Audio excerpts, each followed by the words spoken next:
Many up-and-coming artists are taking it on their own to write and produce in their own bedroom nowadays. With all the tools easily accessible to everyone, you can start learning the art of recording at your own pace.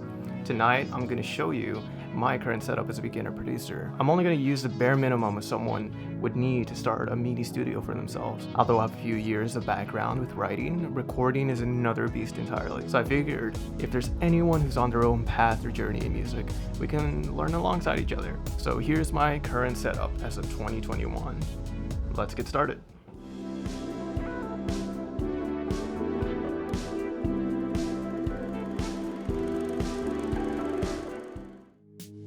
Aesthetic on the surface view. The first thing I want to show you guys is the presentation of my rig. This may not immediately be the most important thing or a top priority, but there is an extra boost in motivation when I see that I'm surrounded by the things I love to see. I'm definitely a night owl, so I decided to base my aesthetic on which thrives at night. I'm a big fan of Avatar, so the colors of my lights are loosely inspired by the final Agni Kai, and it's just nice to see a few bits and bobs of things that may make my setup more homey. The genre of music I also like to write is in line with indie pop or alternative, a mix of ambient guitars with some electronic synth mixed in, so the colors are also fit with what I'm going for. Next up, I'm going to show you the flesh and bones, or the core of my setup, in which we go over each piece of equipment I use, how much they cost and what they do individually.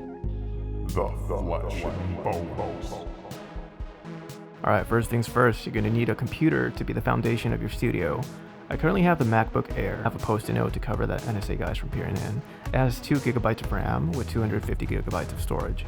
I've never been too much of an Apple guy, but it is nice to have, the layout convenience with everything is where you want it to be. It's easy to drop yourself into any software and know what you're doing from the get-go. I'm simply using GarageBand to record my demos. Now it is definitely limited with what it has to offer compared to other DAWs, such as plugins for unique sounds or other things that are, can make your music have more character to them. But in the end, GarageBand gets the job done and has tons of stuff to play with for many hours.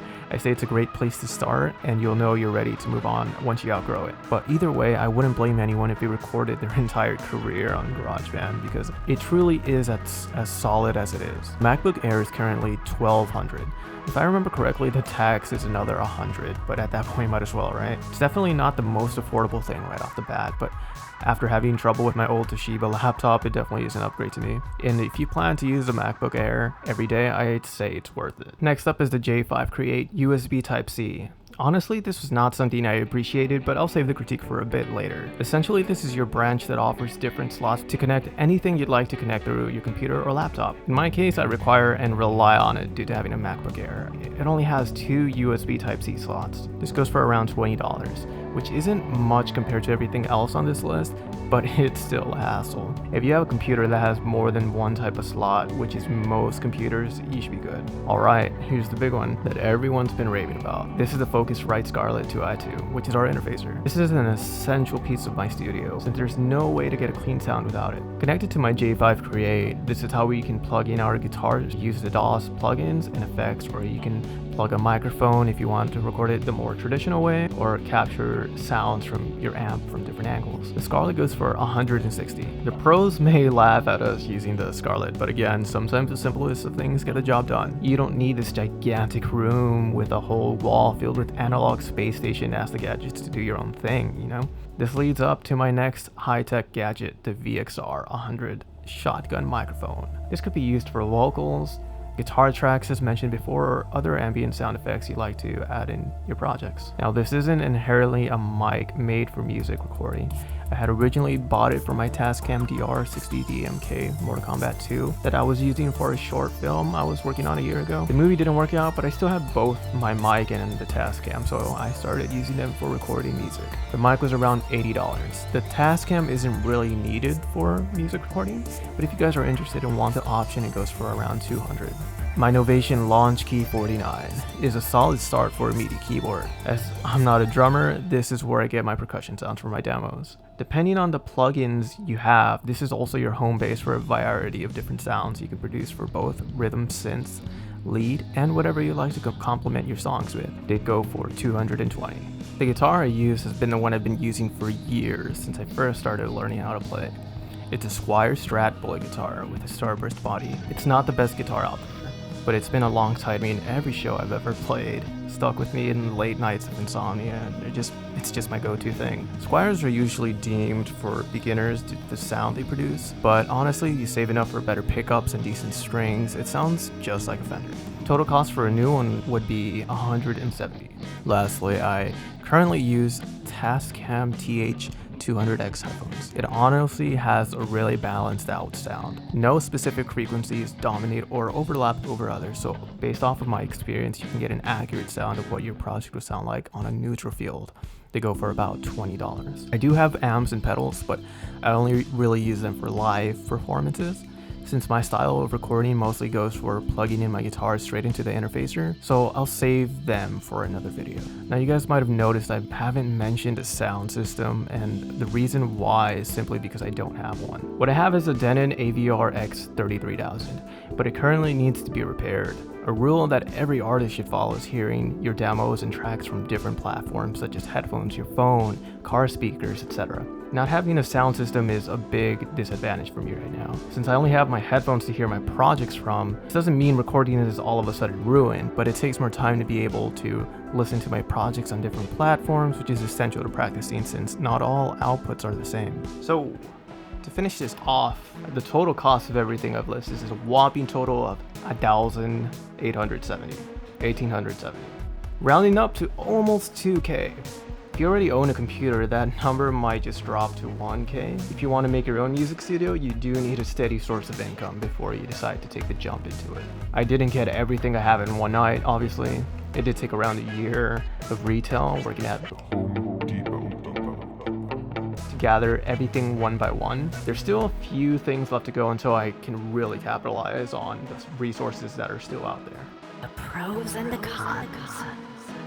So altogether, I'm really happy with my setup, but there are a bit of critiques I have for it. One being, you shouldn't ever have things on top or the sides of your sound system, so it relies on cooling down when in use for long periods of time. Luckily, I don't use mine, so it's good to have a platform for my launch keep, but there's a bit of a bad feeling I get since I feel I'm doing a disservice or a disrespect for the piece for not using it the way it was designed to. So hopefully I'll fix it soon. Second, it's always a good idea to have a monitor you can look up to instead of down. As of now, I only have my laptop and I don't want to give into the Wall-E position, so I still try to sit up straight, but if I'm not careful and don't take consistent breaks, I can ruin my posture. When you build your bedroom studio, I think the top priorities would be to structure it where it excels in practicality and comfort. Lastly, it's a little nitpick, but to bring up the J5 Create again, it's just totally unnecessary for Apple to have made us buy more accessories just because they wanted to make their laptop slimmer. The older models were sincerely fine as they were. Again, it's not as pricey as the other things on this list, but it's a hassle to find. I went to go look for one of these at Guitar Center. They didn't have any. They just looked it up and they were like, yeah, you can just get it at Staples. And I was like, what, Staples? And they said, yeah, people mostly buy them for their printers. And I'm like, shoot, man, they're right. Otherwise, I've been pretty much falling in love with my mini studio. Everything is where I want it to be. And honestly, the biggest struggle was just the radiation. It only took a couple of months to get used to, but I'm pretty sure I'm infertile at this point. Nothing hurts anymore, so that's good. Now that I've talked about my gear, I'll showcase just a few demos I've been playing around with so you guys can see what a mini studio at this budget is capable of.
Finally, I just want to give some tips that might help others trying to fulfill their path in music. It's never a bad idea to be organized. Make folders for all of your projects and organize them in ways that are preferable to you. I like to round mine up by specific project's concepts, so I wanted to work on a few tracks that were inspired by 80s synth. You can sort them by genres and the days you created them. I also like to keep notebooks to keep track of my ideas. I have one as a schedule planner to see all the activities I can do per week. So if I'm bored of one, I can still work on music in some other type of form. Instead of practicing on recording and producing, I can practice my live sound. If not that, then maybe I can focus on finishing writing songs I've started. If not that, then I can listen to new albums or music to get inspiration from, or just enjoy as a listener. It's also a good idea to set goals for myself, say once a week, to have a steady flow of getting things done. It's nice to see in visual form where I expect my progress to be ahead of time. I have another that's essentially just a journal to jot down thoughts and concepts in a more sophisticated way. As artists, one of our tasks is to dig deep inside of us in search of why we want to create our art and what it means to us. So having another outlet with a journal is a great start for translating your stories, concepts, and emotions into music. It's very therapeutic.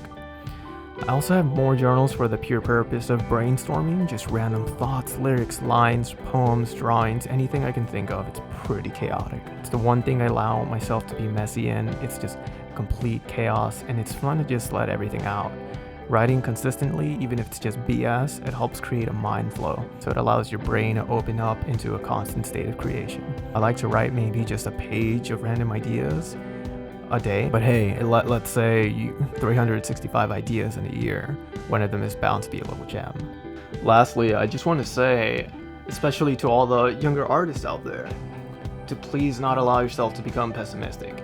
It's really easy in this world to become harsh on yourself and cold with everything else. Life is simply too short for that. I know it looks like a competitive game out here, but please remember that there's more to life than just making it big. When you see people telling you that you can pursue your dreams, for example, as a musician, and sometimes they're just trying to sell you a dream. They're aware that the idea of becoming famous just from working in your own bedroom is really appealing to the youth, so they try to capitalize on that. I ask you guys to consider what you're really in this for. Don't take me wrong, I want to see more of you guys and see all the wonderful art that you guys create. This entire video is based off of wanting to help you guys get started on your own studio, but I want you to do it for the reasons you truly want to do it for. If you stick to who you are, there will always be people who support you. The great thing about modern day is that there's an audience for everything. Don't make art based off of what people like. Make art that people didn't know they needed until they heard you. I want to say thank you to all you guys who have been a part of this journey since the very beginning. If you know me personally, I literally started making music on Little Big Planet 2, of all things. And I'll cherish that game for being the catalyst of my passion in music. I hope to bring you guys more content, whether it's official music or just more videos here on YouTube. That's all I have tonight. Thanks again. Be good people.